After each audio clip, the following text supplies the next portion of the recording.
Hello, my name is Steve Gearhart, and this is the Unagi Observer. This week is about those wonderfully destructive kaiju.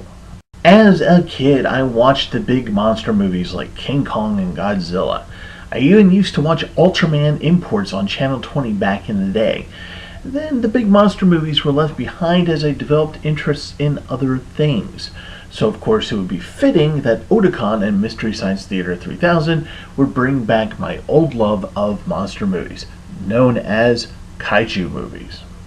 There has always been a desire for Kaiju movies over the years.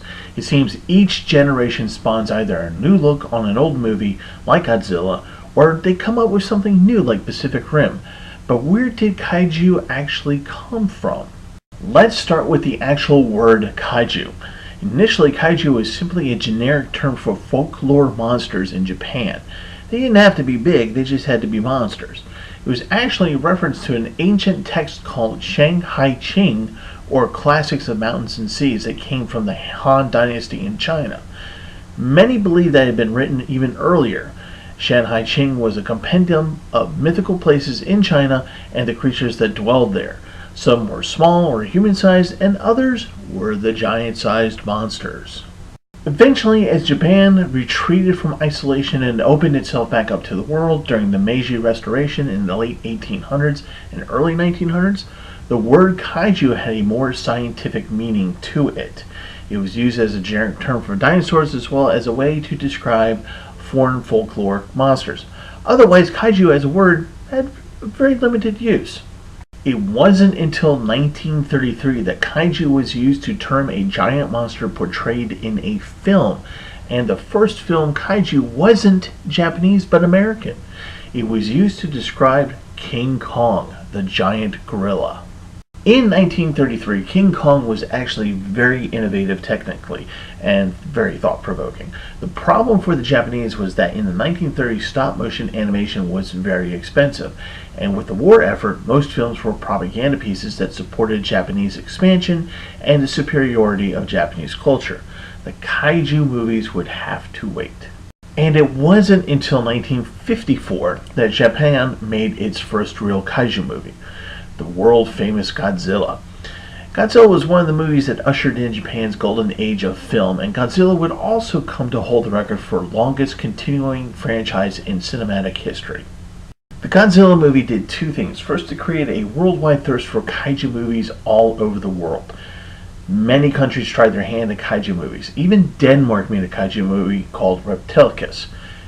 By the way, you can also see that one being spoofed on Mystery Science Theater 3000. Second, it created a new technique within the film industry. As mentioned before, stop motion is very expensive, especially when dealing with film stock. Post-war Japan had little money to do stop motion pictures, but they could put a guy in a monster suit and have him stomp around a model of Tokyo though. This technique would be called tokusatsu or suitmation.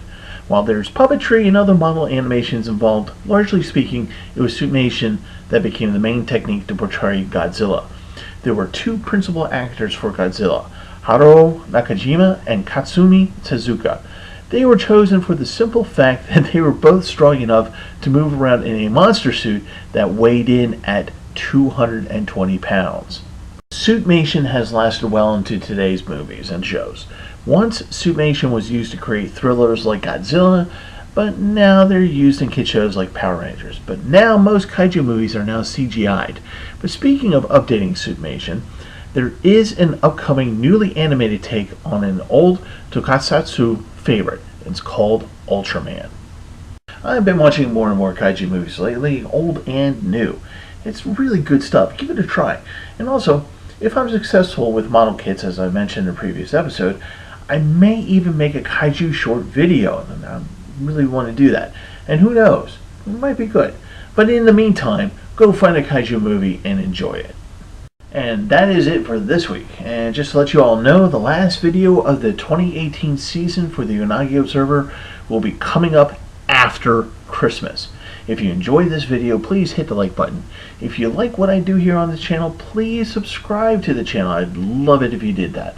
And as always, thank you so much for watching. My name is Steve Gearhart. This is the Unagi Observer, and I will see you all next time.